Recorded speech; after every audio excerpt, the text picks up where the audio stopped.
कि last episode में हमने देखा था कि कियानी पैलेस की मार्शल आर्ट कॉन्टेस्ट की विनर मास्टर एचेन बन चुके थे। हालांकि डिवाइन रॉल्म की याओ उनके साथ फाइट करना चाहती है। अगर मास्टर एचेन उसे हरा दे तो वो समझ जाएगी कि मास्टर एचेन ही उसके खोए हुए पतिदेव है। लेकिन एचेन ने इस बंदी के साथ फाइट करने से मना कर दिया। साथ ही उन्होंने याओ के पास का एक कॉपर कॉइन भी उससे छीन कर मुकाबले को बर्खास्त कर दिया। हालांकि वहाँ मौजूद डीमन बेल ने देख लिया कि याओ के पास तो स्पेशल पावर्स है, तो वो याओ को अपने वश में करने की कोशिश करने लगी। मगर याओ ने पहना हुआ पेंडेंट ऐसा नहीं होने देता, जिसके चलते वो डिमोनिक बेल मास्टर ली जियांग की बॉडी में स्टक हो गई।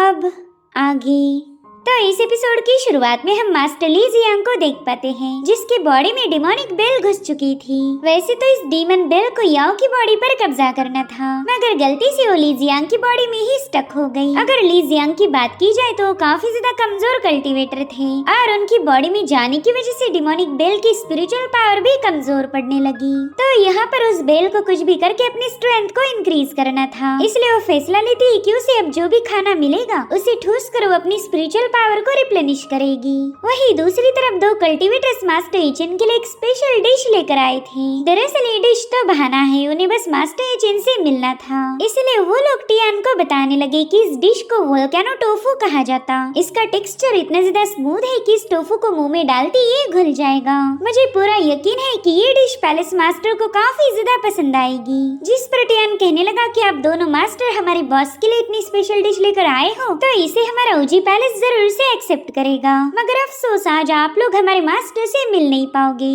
तो प्लीज यहाँ से वापस चले जाएं। और उतने में वहाँ पर काफी स्ट्रॉन्ग स्पिरिचुअल एनर्जी रिलीज होने लगी, जिससे ये लोग भी काफी ज्यादा हैरान थे। उसमें से एक मास्टर कहने लगा कि कल्टीवेशन में ब्रेक थ्रू करने के बाद ही ऐसी एनर्जी रिलीज हो सकती। यकीनन ओजी पैलेस के मास्टर का डिवाइन रॉल्म से कोई न कोई कनेक्शन है, वरना ऐसी गजब की पावर मॉर्टल रॉल्म में और किसी के पास नहीं हो सकती। वहीं दूसरी तरफ हम मास्टर एचेन को देख पाते हैं, जो कि खाना खाते ही लेवल अप कर रहे थे। और ये सब देखकर वहाँ मौजूद एल्डर उनकी तारीफें करते हुए कहने लगा कि ओजी पैलेस के मास्टर के पास वाकई रेयर टैलेंट है। मगर बड़े ही अफसोस की बात है कि वो इस मॉर्टल रॉल्म में फंस गए, जो सुनते साथ ही शियारो से एल्डर पर भड़क गई। वो कह रही थी कि हमारे मास्टर तो एक्सेप्शनली टैलेंटेड हैं, तो इसमें अफसोस करने वाली क्या बात हो गई। तुम्हें जो भी बताना है वो साफ साफ बता क्यों नहीं देते। तो एल्डर कहने लगे कि अगर हॉल मास्टर 500 सालों पहले ही पैदा होते तो कब के ही हेवनली रॉल्म में असेंड हो जाते। मेरे ख्याल से अब तक तो पूरी डिवाइन रॉल्म पर अपना डोमिनेंस साबित करते हुए वहाँ पर रूल करते।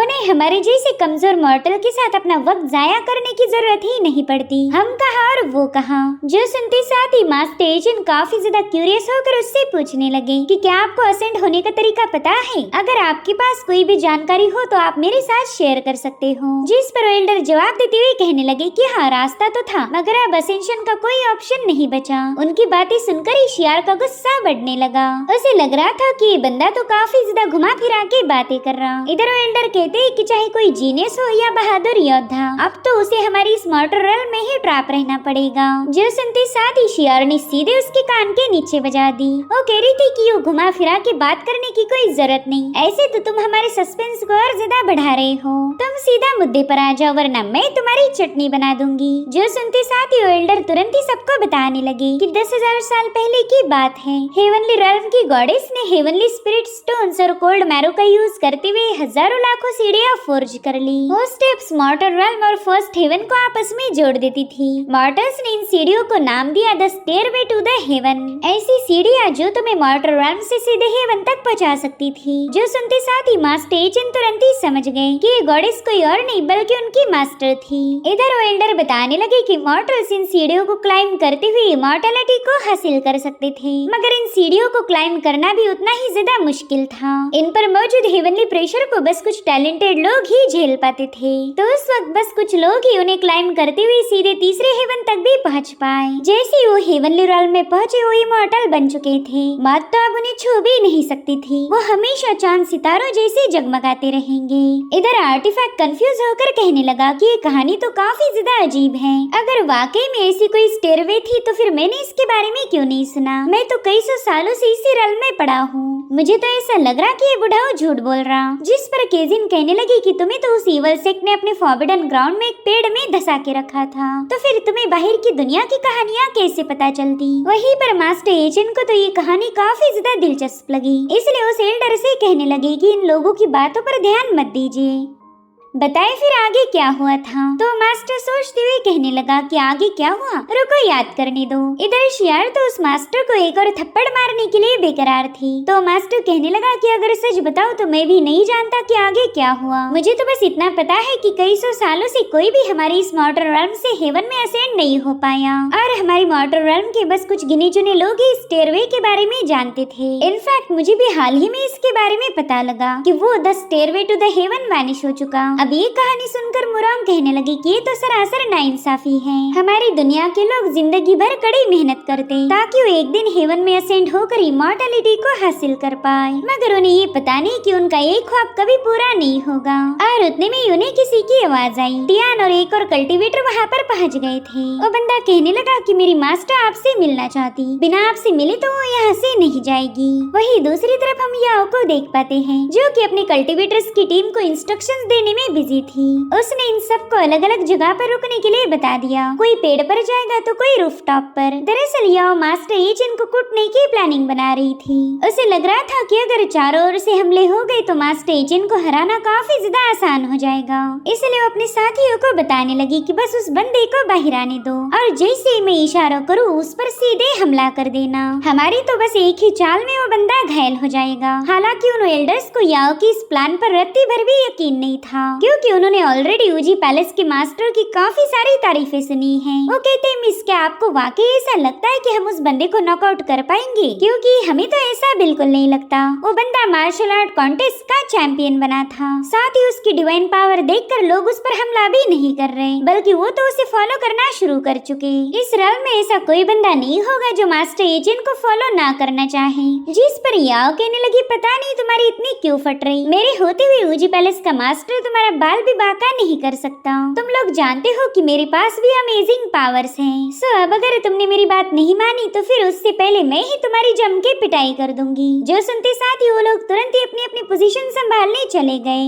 उन्हें पता था कि किसी भी सूरत में पिटाई तो उनकी होने ही वाली है, तो क्यों ना मास्टर एजेंट से ही मार खाई जाए। इधर याओ को समझ नहीं आ रहा था कि मास्टर ली जियांग कहाँ पर गायब हो गया। वैसे तो वो बंदा हमेशा उसके साथ रहता है, मगर आज तो कहीं पर भी नजर नहीं आ रहा था। इधर मास्टर एजेंट जैसे ही वहाँ पहुँचे उन्हें याओ की आवाज सुनाई देने लगी। वो कह रही थी कि तुम चाहे कितनी ही पावरफुल क्यों ना हो, मुझे तुमसे डर नहीं लगता। चलो जल्दी से मेरा कॉपर कॉइन वापस कर दो। साथ ही उसके इशारे पर वो सभी एल्डर्स मास्टर एजेंट पर अटैक करने के लिए एक साथ छलांग लगा चुके थे, मगर उतने में मास्टर एजेंट की बॉडी से बहुत ही स्ट्रॉन्ग डिवाइन पावर रिलीज हो गई, जिसके चलते सभी लोग नीचे जाकर पटक जाते हैं। उनकी डिफेंसिव ऑरा ही इन लोगों को घायल करने के लिए काफी थी। वहीं पर याओ आकर उन पर चिल्लाने लगती है कि तुम लोग इतनी जल्दी हार कैसे मान सकते हो, जल्दी से उठो और इस बंदे पर हमला करो। जिस पर वो एल्डर्स कहने लगे कि तुम तो हमें खत्म करने की फिराक में लग रही, इस बंदे ने तो हमारा कुछ भी नहीं बिगाड़ा था, तो हम इससे पंगे क्यों लेंगे। लेकिन अगर तुम्हें वाकई इस बंदे को सबक सिखाना है तो एक काम करो, तुम खुद ही जाकर इस पर अटैक करो। वहीं पर एक एल्डर तो याओ के सामने माफिया मांगते हुए बता रहा था कि प्लीज आप ही इस मिशन को पूरा कीजिए, हमसे तो ये ना हो पाएगा, और अगर आपको हम पर गुस्सा भी आ जाए तो बाद में आकर हमारी धुलाई कर दीजिएगा। इतना कहते साथ ही वो सभी लोग वहाँ से भाग निकले। उनके जाने के बाद याओ तो अब पूरी तरह से अकेली पड़ गई थी। वहीं पर मास्टर एजेंट कहने लगे कि अगर वो कॉपर कॉइन मेरे पास नहीं होता तो शायद तुम भी इन लोगों के पीछे दुम दबा के भाग जाती। जिस पर याओ कहने लगे, अरे वाह, तुमने तो एकदम सही पहचाना, चलो अब जल्दी से वो कॉपर कॉइन मेरे हवाले कर दो। अगर तुमने मेरी बात मानी तो मैं तुम्हारा एक खूबसूरत सा थोबड़ा खराब नहीं करूंगी। हालांकि मास्टर एजेंट तो उसे नजरअंदाज करते हुए आगे बढ़ने लगे। वो कहते हैं कि मैंने तुम्हें पहले ही बताया था कि वो कॉपर कॉइन मेरा है, सबसे पहले वो मेरे पास था, बाद में गलती से वो मुझसे लॉस्ट हो गया। मगर याओ तो उनसे सबूत मांगने लगी। वो कह रही थी चलो ये बात साबित करके दिखाओ कि ये कॉपर कॉइन पहले तुम्हारे पास था। यहाँ पर उनके साथ बात करते हुए मास्टर एजेंट के काफी करीब आ चुकी थी, और उनका चेहरा देखते साथ ही वो बंदी तो पूरी तरह से उनमें खो गई। उसे तो लग रहा था कि अगर यही बंदा मेरा खोया हुआ पतिदेव हो तो मजा ही आ जाएगा, और उतने में मास्टर एजेंट ने उसे दुरपुश कर दिया। दिया। वो कह रहे थे कि मुझे तुम्हारे सामने कुछ भी साबित करने की कोई जरूरत नहीं और तुम मेरा मुकाबला भी नहीं कर सकती, इसलिए हार मानकर वापस चली जाओ। मगर याओ तो उन पर काफी ज्यादा भड़क गई। वो कहने लगी कि शायद तुम्हें पता नहीं कि तुमने किससे पंगे लिए हैं, और फिर उसने उन पर अटैक करने के बजाय सीधे उनके पाँव पकड़ लिए। वो कह रही थी कि प्लीज वो कॉपर कॉइन मेरे हवाले कर दो, वो मेरे लिए काफी ज्यादा इम्पोर्टेंट है। मैं यहाँ पर किसी को ढूंढना चाहती हूँ, इस दुनिया में उस बंदे के अलावा मेरा और कोई नहीं है। और इतना कहते साथ ही उस सीधे जाकर मास्टर एजेंट की पीठ पर लटक गई। वो कह रही थी कि तुम एक न एक दिल इंसान हो, प्लीज मुझ पर रहम दिखाओ। लेकिन मास्टर एजेंट ने तो तुरंत ही उसे दुरपुश कर दिया और समझ गए कि बंदी तो इतनी आसानी से उनका पीछा नहीं छोड़ेगी, अब इसे तो सच्चाई बतानी ही पड़ेगी। लेकिन पता नहीं ये बंदी मेरी बात सुनेगी या नहीं। इधर याओ तो हार मानने के लिए बिल्कुल भी तैयार नहीं थी। वो कहती है कि क्यों ना हम एक सौदा करें, तुम वो कॉपर कॉइन मुझे दे दो और बदले में तुम्हें जो भी ट्रेजर पसंद होगा वो मैं तुम्हें ला कर दूंगी। अरे ट्रेजर का तो छोड़ो, मैं तो तुम्हें लंबी जिंदगी और ढेर सारे स्पिरिचुअल पावर भी ग्रांट कर सकती हूँ, मगर उसके लिए तुम्हें थोड़े दिन रुकना होगा। एक बार मुझे वो शख्स मिल जाए तो मैं जरूर से तुमसे किया हुआ वादा पूरा कर दूंगी। तो फाइनली मास्टर एजेंट उसे बताने लगे कि ये कॉपर कॉइन मुझे एक बहुत ही स्पेशल और इम्पोर्टेंट पर्सन ने दिए थे। दरअसल यहाँ पर उनकी सबसे पहली दोस्त शाओनिंग का जिक्र करते हैं। शाओनिंग ने उन्हें ये कॉइन देकर उनकी मदद की थी और मास्टर एजेंट ने उसे अपनी दोस्त मान लिया। इसलिए वो या उसे कहने लगे कि तुम चाहे कितना भी स्पेशल ट्रेजर क्यों ना दो, मैं इस कॉपर कॉइन को तुम्हारे हवाले नहीं कर सकता। इस कॉइन के साथ मेरी दोस्त की यादें जुड़ी हैं, तो मैं इसे बिल्कुल भी ट्रेड नहीं कर सकता। जो सुनकर याओ काफी ज्यादा मायूस हो गई और मास्टर एजेंट भी वहाँ से चले गए। याओ कह रही थी कि वो कॉपर कॉइन इसके लिए काफी ज्यादा इम्पोर्टेंट है, मगर मेरे पति को ढूंढना भी उतना ही ज्यादा जरूरी है। हालांकि वो अपने पतिदेव के बारे में उन्हें कुछ बता पाई, इससे पहले ही मास्टर एजेंट तो वहाँ से जा चुके थे। याओ कहने लगे कि हो सकता है मैं इस बंदे का इरादा बदल दूं। अगर मैं कोई बहुत ही स्पेशल ट्रेजर इसके पास लेकर आई तो ये उसे देखते ही अपना मन बदल सकता,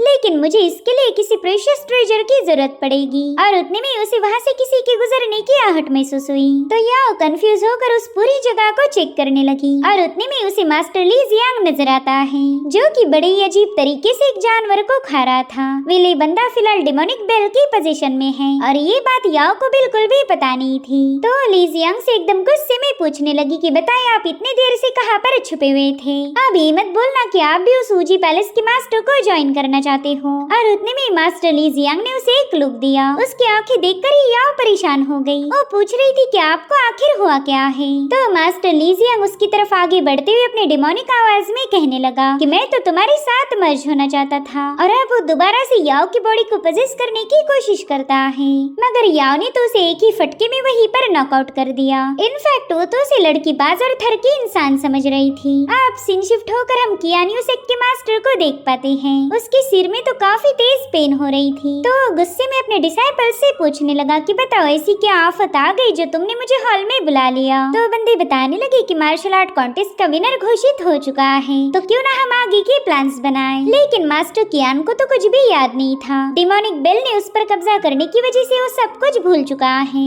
वो कहने लगे कि पता नहीं तुम लोग कौन से मार्शल आर्ट कॉन्टेस्ट की बात कर रहे हो। जहाँ तक मुझे याद है मैं ऊजी पैलेस के मास्टर से दोस्ती करना चाहता था, ताकि उसके जरिए मॉर्टर रेल्म के बाकी के सभी सेक्ट हमारे कंट्रोल में आ जाएं। और अभी तक तो मार्शल आर्ट कॉन्टेस्ट की शुरुआत भी नहीं हुई। जो सुनते साथ ही वो दोनों बंदे कंफ्यूज हो गए। जहाँ तक उन्हें पता था कि मास्टर कियान ने इस मार्शल आर्ट कॉन्टेस्ट में सबको इनवाइट किया और इसका विनर बने ऊजी पैलेस के मास्टर, तो वो लोग थोड़ा सा पैनिक होते हुए कहने लगे कि सीनियर शायद आप ही बात भूल गए। दरअसल आपने ही हमें पर्सनली ये ऑर्डर दी थी कि मार्शल आर्ट कॉन्टेस्ट में सबको इनवाइट करो, तो हमने बस आपके ऑर्डर को फॉलो किया। अब यहाँ पर मास्टर कियान को कुछ भी याद नहीं आ रहा था। उसे लगता है कि ये लोग तो उससे जानबूझकर झूठ बोल रहे, जिसके चलते उन दोनों पर काफी ज्यादा गुस्सा हो गया। साथ ही उनसे कह रहा था कि मार्शल आर्ट का कॉन्टेस्ट हमारे कियानियो सेक्ट के लिए काफी ज्यादा इम्पोर्टेंट है, तो बताओ मैं उस कॉन्टेस्ट को ऐसे ही कैजुअली ऑर्गेनाइज क्यों करूँगा? क्या मैं तुम्हें बेवकूफ लगता हूँ? मुझे तो लग रहा कि तुम दोनों ने ही मिलकर कोई गड़बड़ी की होगी। जो सुनते साथ ही वो दोनों बंदे सीधे घुटनों पर आ गए। वो अपने लीडर को यकीन दिला रहे थे कि हमने तो ऐसा कुछ नहीं किया, भला हमें इससे क्या ही हासिल होता। और वैसे भी मार्शल आर्ट कॉन्टेस्ट चाहे कभी भी ऑर्गेनाइज क्यों ना हो, इसका रिजल्ट बदलने नहीं वाला।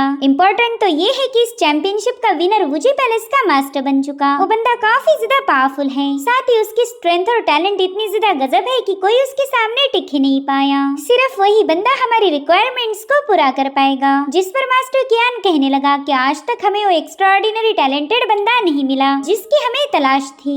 और उसी वक्त मास्टर एचेन वहाँ पर पहुँच गए तो कियानी पैलेस का मास्टर तुरंत ही उनकी तारीफों की पुल बांधते हुए कहने लगा, क्या आप इतने ज्यादा ग्रेसफुल और टैलेंटेड हो कि क्या ही बताओ। मैंने सुना था कि पूरे मॉर्टल वर्ल्ड में आपके जैसा टैलेंटेड बंदा और कोई नहीं। तो मैं आपके टैलेंट से इम्प्रेस होकर हेवनली असेंशन का मौका आपको देना चाहूंगा कि अगर आपको हेवन में असेंड होना है तो आपको जिंगचू सिटी की ट्रायल को पास करना होगा। वेल, इस जिंगचू सिटी का जिक्र ही मास्टर एचेन ने पहली बार सुना था। वहीं पर मास्टर कियान उन्हें बताने लगा कि आप इस दुनिया के एक्सेप्शनल टैलेंट हो। मेरे ख्याल से जितने भी लोगों ने आपके साथ फाइट की वो सब के सब हार गए और इसी से आपकी महानता का पता चलता। आप इस मॉर्टल राउंड के लिए नहीं बने बल्कि आप ही हेवन में असेंड होने के लिए एकदम परफेक्ट कैंडिडेट हो। अब मास्टर एचेन उसकी सारी बातें सुनने के बाद कहने लगे कि मुझे अभी अभी पता चला कि इस दुनिया से हेवन में जाने के लिए जो स्टेयरवे था वो तो गायब हो चुका। तो बताओ फिर तुम मुझे हेवन में कैसे भेजोगे। और उतने में मास्टर कियान का एक साथी हेजिटेट करते हुए कहने लगा कि द स्टेयरवे ऑफ हेवन तो बस एक लेजेंड है। मुझे तो ये समझ नहीं आ रहा कि आपको स्टेयरवे के बारे में किसने बताया। जो सुनते साथ ही मास्टर एचेन का आर्टिफैक्ट सामने आते हुए कहने लगा कि मेरे मास्टर को किसने क्या बताया, इससे तुम्हारा कोई लेना देना नहीं होना चाहिए। चलो अब जल्दी बग भी दो कि इस असेंशन का क्या चक्कर है। अगर तुमने झूठ बोला तो मैं तुम्हारी तगड़ी पिटाई कर दूंगा।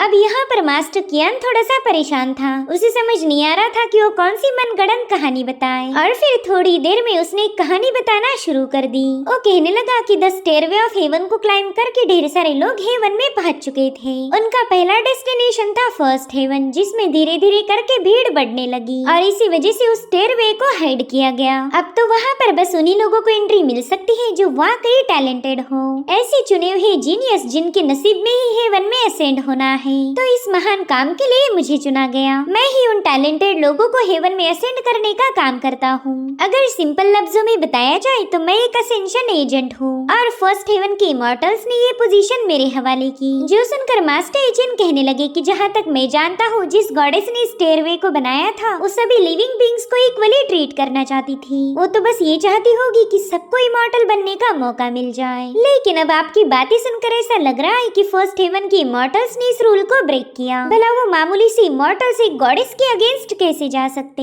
अब उनकी बातें सुनकर मास्टर कियान को समझ नहीं आ रहा था कि इस पर क्या जवाब दिया जाए। इसलिए वो कहता है कि उन इमॉर्टल्स ने क्या सोचकर ये डिसीजन लिया इसके बारे में तो मुझे कोई आइडिया नहीं। मेरे ख्याल से आपने हेवन में जाकर उन इमॉर्टल से इसका जवाब पूछना चाहिए। यहाँ पर सोल डिवाउरिंग आर्टिफैक्ट मास्टर एचेन को बताने लगा कि मुझे इस बंदे की कहानी पर रत्ती भर भी यकीन नहीं हो रहा। क्यों न मैं इस बंदे की धुलाई करके इससे सच उगलवा लूं। लेकिन मास्टर एचेन ने ऐसा करने से मना कर दिया। वो जानना चाहते थे कि आखिर इस मास्टर कियान का असली प्लान क्या है। इसलिए वो मास्टर कियान से पूछने लगे कि बताओ फिर हमने जियांगचू के लिए कब निकलना है। जिस पर मास्टर कियान जवाब देते हुए कहने लगा कि बस 3 दिनों के बाद ही हम यहाँ से रवाना हो जाएंगे। अब ये सीन यहीं पर कट होकर हमें ऊजी पैलेस का रसोई घर दिखाया गया। वहाँ पर जितनी भी डिशेस बनी थी उन सबको मास्टर ली जियांग ने चट करना शुरू कर दिया। वो कहने लगा कि ये जगह तो वाकई कमाल की है। यहाँ का खाना खाकर मैं अपनी स्पिरिचुअल पावर को बड़ी तेजी के साथ रिकवर कर सकता हूँ। बस एक बार मेरी सारी स्पिरिचुअल एनर्जी रिप्लेनिश हो जाए फिर तो मैं यहाँ के हर एक बंदे को खत्म कर दूंगा।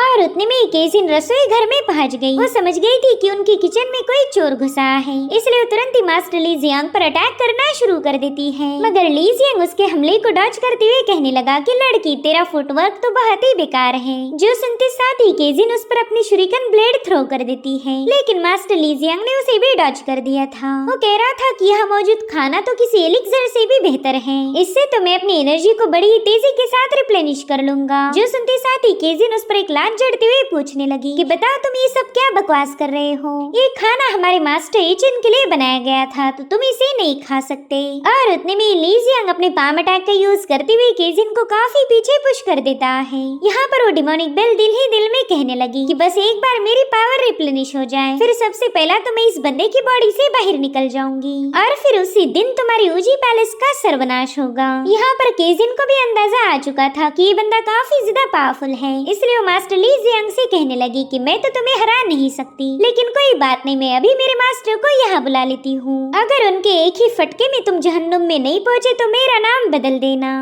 और इतना कहते साथ ही केजिन ने मास्टर एचिन को बुलाना शुरू कर दिया, जो देखते साथ ही मास्टर ली जियांग सीधे उसके पाँव में जाकर गिर गया था। वो कहता है, मिस प्लीज मुझ पर रहम दिखाओ, उस बंदे को यहाँ मत बुलाए। मैं जानता हूँ कि मेरी वजह से तुम्हारा काफी बड़ा नुकसान हुआ, तो उसकी भरपाई करने के लिए मैं तैयार हूँ। इतना कहते साथ ही उसने केजिन के सामने स्पिरिचुअल कॉइन की एक बैग ऑफर की, जिसे केजिन तुरंत ही एक्सेप्ट कर लेती है। यहाँ पर वो डिमोनिक बेल दिल ही दिल में कहने लगी कि अभी तक मेरी पावर रिकवर नहीं हुई, अगर इससे पहले वो मास्टर एचिन यहाँ आ गया तो वो दोबारा से मुझे ब्रेक कर देगा। वहीं पर केजिन ने देखा कि उस बैग में तो ढेर सारे गोल्ड टेल्स पड़े हुए हैं, मगर इतने स्टोन्स लेकर भी उसका दिल नहीं भरता। वो मास्टर ली जियांग से कहने लगी कि जिन चीजों को तुमने खाया था वो मेरे मास्टर एचिन के लिए किसी ट्रेजर से कम नहीं थे, सो इतने से स्टोन में हमारी नुकसान भरपाई नहीं होने वाली। जो सुनते साथ ही मास्टर ली जियांग ने तुरंत एक सोड को बाहर निकाल लिया। वैसे तो ये सोड केजिन को काफी ज्यादा पसंद आई थी, मगर वो ली जियांग को लूटना चाहती है, तो मास्टर ली जियांग ने तुरंत ही उसके सामने ट्रेजर का एक ढेर लगा दिया।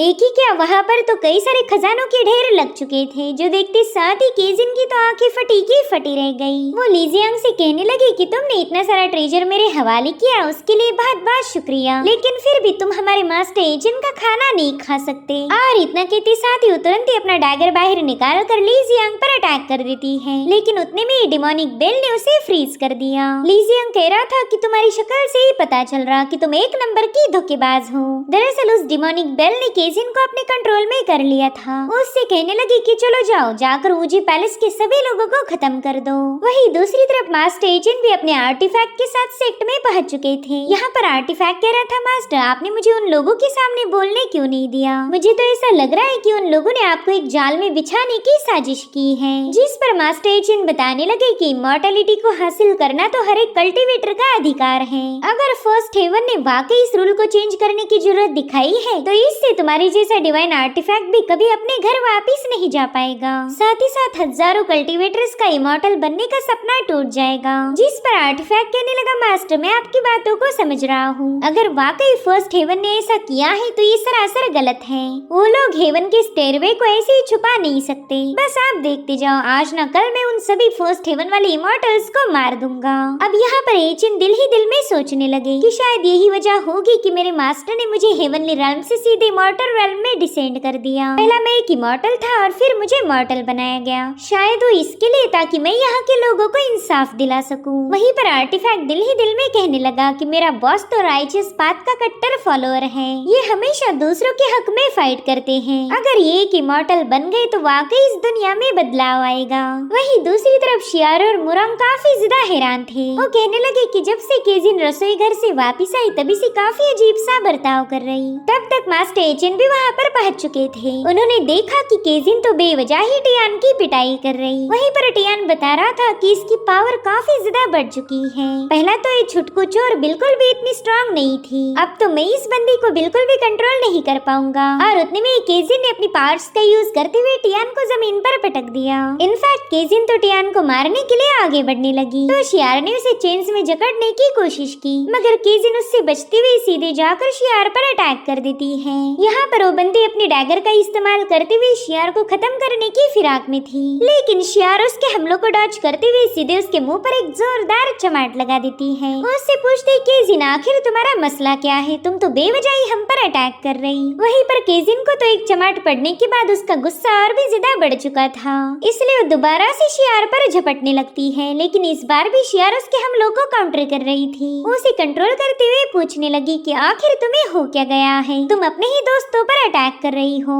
दरअसल इन्हें अभी तक पता नहीं चला था कि केजिन तो डिमोनिक बेल की वश में है। उस बेल ने उसे ऑर्डर दी थी कि जाओ जाकर ऊजी पैलेस के लोगों को खत्म करो, तो केजिन यहाँ पर उसी ऑर्डर को फॉलो करने की फिराक में है। और उतने में मुरंग ने स्लीपिंग फिश बॉल का इस्तेमाल करते हुए केजिन पर हमला कर दिया, जिससे केजिन पर तो कोई खास असर नहीं होता, उल्टा टियान ही बेहोश हो गया। और अब यहाँ पर केजिन ने अपनी एनर्जी को रिलीज करना शुरू कर दिया, जिसे देखते साथ ही शियार कह रही थी कि शायद अब हमें इस मुकाबले को सीरियस लेना पड़ेगा, वरना तो ये बंदी हम दोनों को खत्म कर देगी। इसलिए शियार ने भी तुरंत ही अपनी पावर्स को एक्टिवेट कर दिया। यहाँ पर केजिन उस पर हमला करने के लिए छलांग लगा चुकी थी, मगर तभी मास्टर एचिन बीच में आकर केजिन को अपनी फिंगर से वहीं पर होल्ड कर लेते हैं, और फिर थोड़ी देर झटपटाते हुए केजिन वहीं पर बेहोश हो गई। जब उसे होश आया तब उसने देखा कि ये सभी लोग उसे घूर रहे हैं। साथ ही साथ उसके फेस पर काफी ज्यादा दर्द होने लगा और उतने में मास्टर एचेन उससे पूछने लगे कि यहाँ पर थोड़ी देर पहले जो कुछ भी हुआ था क्या तुम्हें वो कुछ भी याद नहीं है। जिस पर केजिन कंफ्यूज होते हुए कहने लगी कि पता नहीं आप किस बारे में बात कर रहे हो, मुझे तो कुछ भी याद नहीं आ रहा। और उतने में आर्टिफैक्ट मास्टर एचेन को बताने लगा कि थोड़ी देर पहले केजिन की बॉडी से जो ऑरा रिलीज हुई थी वो मुझे सेम टू सेम उस डिमोनिक बेल जैसी महसूस हुई, मगर उस बेल को तो आपने ऑलरेडी क्रश कर दिया था। मेरे ख्याल से वो एक हाई रैंकिंग वाली डिमोनिक आर्टिफैक्ट है और ऐसे आर्टिफैक्ट के अंदर तो सेल्फ रिपेयरिंग की एबिलिटी पाई जाती। शायद उस बेल ने आपके क्रश करने के बाद दोबारा से खुद को हील कर लिया हो, लेकिन जहाँ तक मैं समझ पा रहा हूँ उस बेल ने अभी तक अपनी पूरी पावर को रिकवर नहीं किया। वो जल्दी खुद को रिकवर करते हुए आप पर हमला करने की कोशिश करेगी। और उतने में मुरांग मास्टर एचेन को बताने लगी कि मैंने आपके लिए ढेर सारा सेलेस्टियल फूड बना के रखा था ताकि आपके वापस लौटते ही आपको सर्व कर सकूं, लेकिन उसमें से ढेर सारा खाना गायब हो गया। साथ ही केजिन जब से रसोई घर से वापस आई तभी से ऐसी पागलों वाली हरकतें कर रही, जिस पर शियार कहने लगी कि शायद वो सारा सेलेस्टियल खाना उस डिमोनिक बेल ने ही कंज्यूम किया होगा ताकि वो अपनी स्पिरिचुअल पावर को रिप्लेनिश कर पाए।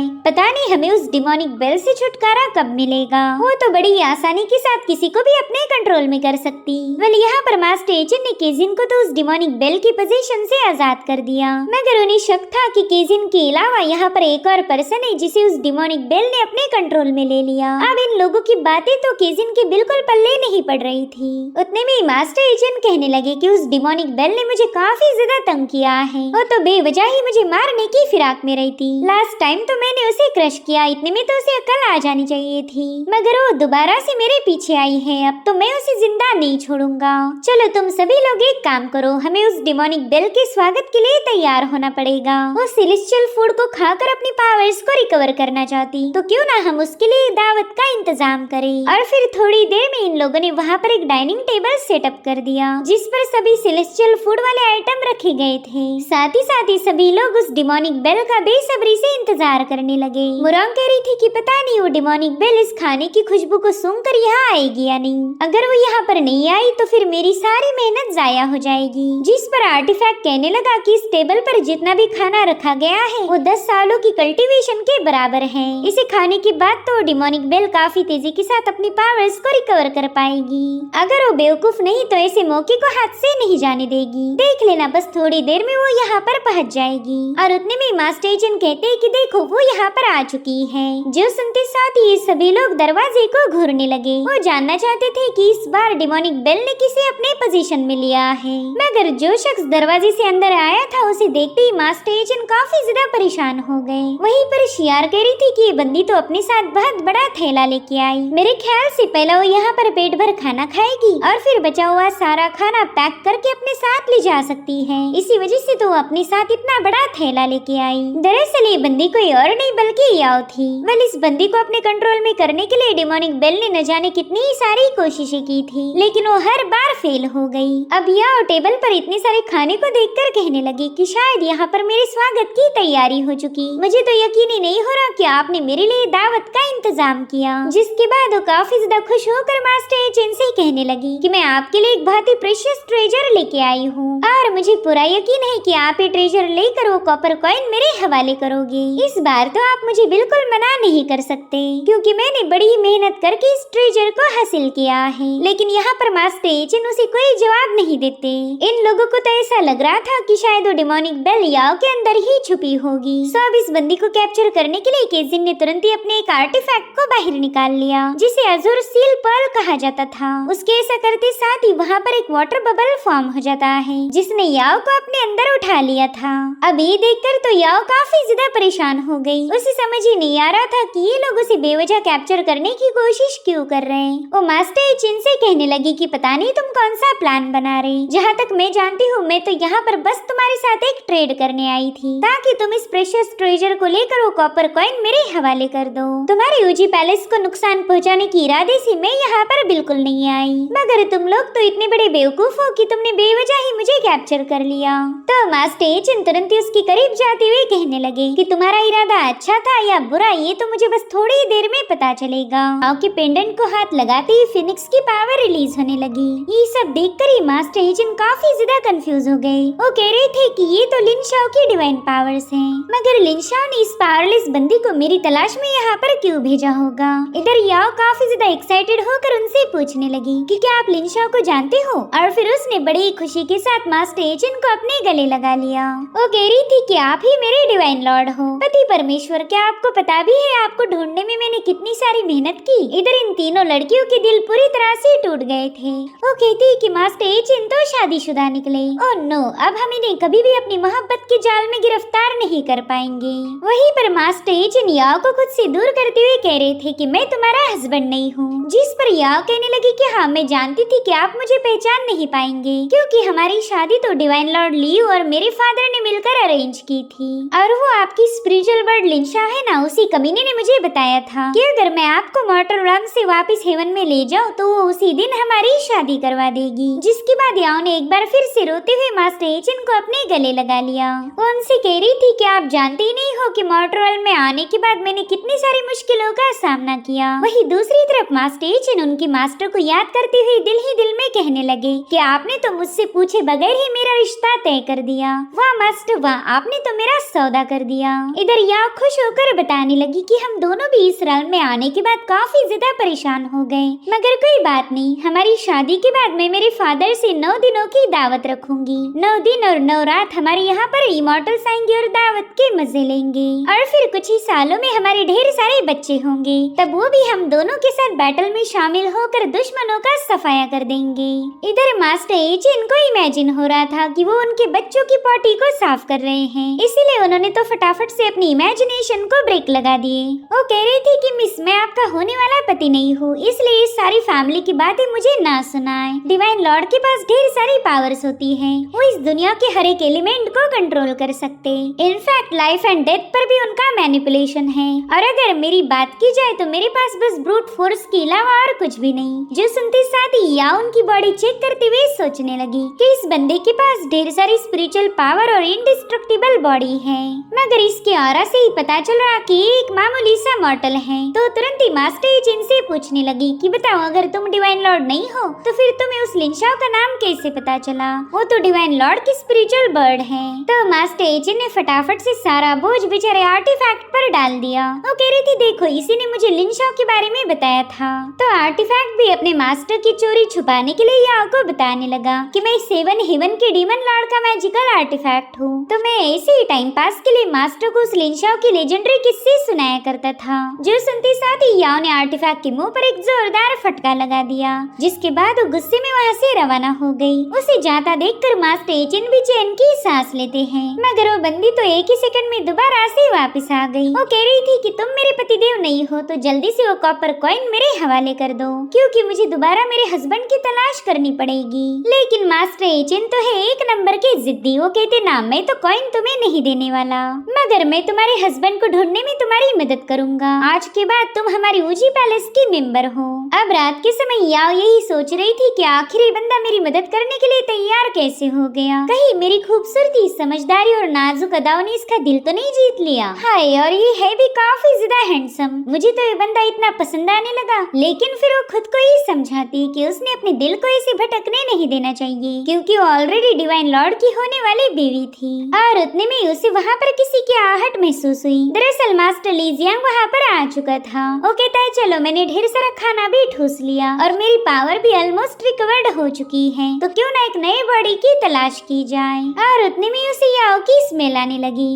दरअसल याओ को डिमोनिक बेल के बारे में कोई आइडिया नहीं थी। वो मास्टर ली जियांग को बताती है कि अब मैं आपके सेक की लीडर नहीं बन सकती, मैंने ऊजी पैलेस को ज्वाइन किया है, तो प्लीज आप ही अपने सेक को लीड कीजिए। मैं जानती हूँ आपको इस बात से दुख पहुँचा होगा, लेकिन अब मैं ऊजी पैलेस के साथ हूँ। इधर ली जियांग तो सीधे उस पर डिमोनिक बेल से अटैक कर देता है। हालांकि वो डिमोनिक बेल चाहकर भी याओ की बॉडी में एंटर नहीं कर पा रही थी। यहाँ पर ली जियांग ने एक नहीं बल्कि कई बार कोशिशें की, मगर वो हर बार नाकाम रहा। था और याओ का तो उस पर बिल्कुल भी ध्यान नहीं था। तभी वो देखते ही कि उसका हेवनली पेंडेंट रिएक्ट करने लगा। साथ ही मास्टर ली जियांग जमीन पर था तो याओ उसे संभालने के लिए आगे बढ़ने लगी, लेकिन ली जियांग उससे कह रहा था कि मेरे इतने करीब मत आओ वरना मैं तो तुझे बर्बाद कर दूंगा। लेकिन बर्बाद तो याओ ने उसे कर दिया था। उसकी हेवनली एनर्जी से ली जियांग पीछे पुश हो गया। वो उसे रोकने की कोशिश कर रहा था मगर याओ को उसका बिहेवियर समझ नहीं आता। तो फाइनली ली जियांग के अंदर की डिमोनिक बेल अपनी एक्सट्रीम पावर को रिलीज करते हुए कहने लगी कि जल्दी से मेरे सामने अपना सिर झुकाओ। तो बदले में याओ ने उस पर एक जोरदार पंच हिट कर दिया। वो कह रही थी कि पता नहीं तुम मुझ पर बेवजह क्यों चिल्ला रहे हो,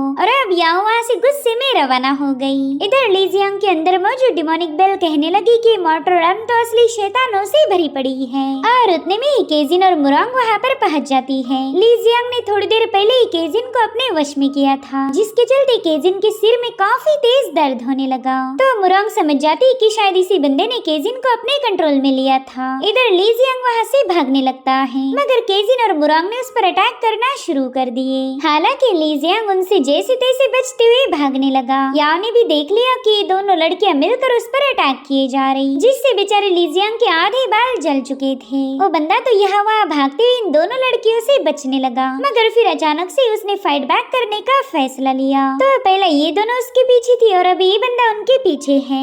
इनफैक्ट ये लोग याओ को भी घसीटते हुए अपने साथ ले जाने लगी। इधर ली जियांग कह रहा था कि भागने से कोई फायदा नहीं होने वाला, तुम्हें तो आज मेरे ही हाथों मरना होगा। और उतने में वो मास्टर एचिन से टकरा गया। एचिन को देखते साथ ही ली जियांग पीछे हटने लगता है, लेकिन एचिन उससे कह रही थी कि तुम्हारे शोर शराबे की वजह से मेरी नींद खराब हो गई। और फिर उन्होंने ली जियांग पर जैसे ही अटैक किया और डिमोनिक बेल उसकी बॉडी से बाहर आ गई। और गुस्से में मास्टर एचिन से कह रही थी कि पता नहीं मैं हर बार तुमसे ही क्यों टकरा जाती हूँ। और उसी वक्त शियांग ने उसे अपने ड्रैगन पॉट में कैच कर लिया। अब अगली सीन में हम देखते हैं कि मास्टर एचिन ने अपने सभी चेलों को हॉल के बाहर रुकने का ऑर्डर दिया है, क्योंकि वो नहीं चाहते थे कि डिमोनिक बेल और उनके दरमियान का कन्वर्सेशन ये लोग सुन पाए। लेकिन बेल को पता था कि ये लोग उनकी बातें सुनने के लिए दरवाजे के पास खड़े हैं, तो उसने अपनी डिमोनिक एनर्जी से तुरंत ही इन सबको दूर भेज दिया। यहाँ पर मास्टर एचिन उससे पूछ रहे थे कि बताओ नाइन हेवंस के हालात कैसे हैं। जब मैं इस मॉर्टर रेल्म में डिसेंड हुआ था उसी वक्त वहाँ पर रेल्म के दरमियान काफी ज्यादा तनाव था,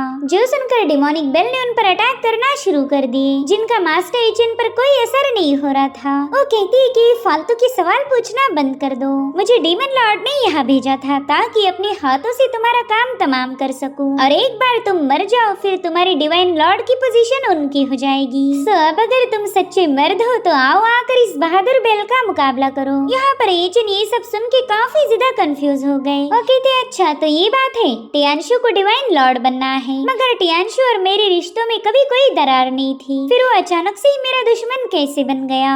इधर डिमोनिक बेल अपने मास्टर टियांशु को आवाजें लगाती हुई कहने लगी कि मास्टर इस बंदे के सामने हमारी पोल खुल चुकी है। अब वो वहाँ से भागने वाली थी कि तभी मास्टर एचिन ने उसे ड्रैगन पॉट में बंद कर दिया। अब सीन शिफ्ट होकर हमें हेवनली रन दिखाई गई, जहाँ पर डीमन लॉर्ड टियांशु डिमोनिक बेल की फिजिकल बॉडी के पास था। वो कहता है कि कई दिनों में सोल कैप्चरिंग बेल ने मुझे कोई पैगाम नहीं भेजा, कहीं ऐसा तो नहीं कि उसे किसी ने खत्म कर दिया हो। और उतने में उसे बेल की आवाजें आने लगती है, मगर वो आवाजें लगातार ब्रेक हो रही थी, तो डीमन लॉर्ड उसे ठीक से समझ ही नहीं पाता कि आखिर बेल उसे बताना क्या चाहती है। उसने तो बस डिवाइन लॉर्ड ही अल्फाज सुन लिए, तो वो अंदाजा लगा लेता है कि शायद मास्टर एचिन का काम तमाम हो गया। इसीलिए वो खुश होते हुए कहने लगा कि अब तो मुझे बस उस एचिन की चमचीली शाह से निपटना होगा, एक बार वो भी मारी जाए फिर मैं ही नाइन हेवंस का राजा बनूंगा। अब ये सीन यहीं पर कट हो के हमें जियांजू स्क्वायर दिखाया गया, जहाँ पर मास्टर एचिन अपनी टीम के साथ पहुंच चुके थे। यहाँ पर टियान उनसे पूछ रहा था कि मास्टर आप मुझे अपने साथ क्यों नहीं ले जा रहे, क्या मैं आपका फॉलोअर बनने के लायक नहीं हूँ। वहीं पर केजिन ने तो सीधे उनके पाँव पकड़ लिए। वो कह रही थी कि आप हमें ऊजी पैलेस में छोड़कर क्यों जा रहे हो, आपके बिना तो हमारा दिल भी नहीं लगने वाला, और मुझे तो ये समझ नहीं आता कि आप इन 3 चुड़ैलों को अपने साथ क्यों ले जा रहे हो। जिस पर मुरांग बताने लगी कि मैं मास्टर एचिन के लिए खाना बना सकती हूँ। वहीं पर शियांग बताने लगी कि मैं तो उनकी गाइड हूँ, उन्हें हेवनली realm तक पहुँचाना मेरा काम है। साथ ही याओ कह रही थी कि मैं तो अपने घर वापस जाने वाली हूँ, इसलिए कोई मुझसे सवाल नहीं पूछेगा। अब ये सारी बातें सुनकर केजिन और ज्यादा परेशान हो जाती है। उसे भी मास्टर एचिन के साथ जाना था, इसलिए वो कह रही थी कि खाना तो मैं भी बना सकती हूँ, तो प्लीज मुझे अपने साथ ले चलिए। जिस पर मास्टर एचिन कहने लगे कि डिवाइन realm और इस मॉर्टल realm में कई सालों से कोई कांटेक्ट नहीं था, मगर अब मैं इस realm से जुड़ चुका हूँ, तो मेरे जाने के बाद मैं चाहूंगा कि तुम दोनों इस realm को और हमारी ऊजी पैलेस को प्रोटेक्ट करो। जो सुनते साथ ही टियान और केजिन काफी ज्यादा खुश हो गए। साथ ही मास्टर एचिन ने उन्हें अश्योरिटी दी कि असेंड होते साथ ही वो कुछ टाइम बाद इन दोनों को भी हेवंस में बुला लेंगे। उतने में ही कियान पैलेस का बंदा उनसे कहने लगा कि चलिए अब हेवंस में जाने का वक्त हो चुका है। यहाँ पर उसने अपने डिसाइपल को एक कैरी फॉर्म करने का हुक्म दिया, तो वहाँ मौजूद सभी कल्टीवेटर्स अपनी पावर्स को मर्ज करते हुए उस बैरियर में ऐड करने लगे, जिसके चलते वहाँ पर अब एक पोर्टल ओपन हो चुका था। वहीं पर वो बंदा मास्टर एचिन से कहने लगा कि अब आप जल्दी हेवंस में असेंड हो जाओगे, तो प्लीज इस वाइन को एक्सेप्ट कीजिए, ये हमारी मॉर्टल realm की तरफ से आखिरी तोहफा है। हम उम्मीद करेंगे कि आगे चलकर आपका कल्टीवेशन तेजी के साथ ग्रो हो जाए। और अब इन सब ने उस वाइन को पी लिया, जिसके बाद मास्टर एचिन फटाफट से उस बैरियर के अंदर दाखिल हो जाते हैं। उनके वहाँ से जाते साथ ही वो बंदा कह रहा था कि अब तो मास्टर एचिन चाहकर भी यहाँ वापस नहीं आ सकता, यानी कि ये सब उनकी एक प्लानिंग थी। वहीं दूसरी तरफ मास्टर एचिन अपने साथियों को लेकर जियांचू सिटी के आउटर इलाके में पहुँच गए। उस बंजर जगह को देखते साथ ही आर्टिफैक्ट कहने लगा कि मास्टर उन्होंने हमारे साथ धोखा किया है, तो क्यों ना अभी वापस जाकर उनकी बैंड बजाई जाए। लेकिन मास्टर एचिन तो अपनी टीम के लिए परेशान थे। भले ही उस ईवल बंदे ने दी हुई वाइन का असर मास्टर एचिन पर नहीं हुआ, लेकिन याओ तो फुल तो नशे में धुत हो गई। वो कह रही थी कि शायद मेरे पतिदेव किसी बड़े से माउंटेन से नीचे गिर के मर चुके होंगे, अब वो तो वापिस आने से रहे, इसलिए मुझे अब अपने लिए एक नई मोहब्बत ढूंढनी पड़ेगी। और अगर मेरे पतिदेव जिंदा भी रहा तो भी मैं एक नया बॉयफ्रेंड बनाने वाली हूँ, ताकि हम दोनों को साथ देखकर मेरे पति को मिर्ची लग जाए। इधर मास्टर एचिन ने उसकी सारी बातें सुन ली थी। आर्टिफैक्ट कहता है बॉस, मैं तो कई दिनों से आपसे एक सवाल पूछना चाहता हूँ, क्या आप ही डिवाइन लॉर्ड हो?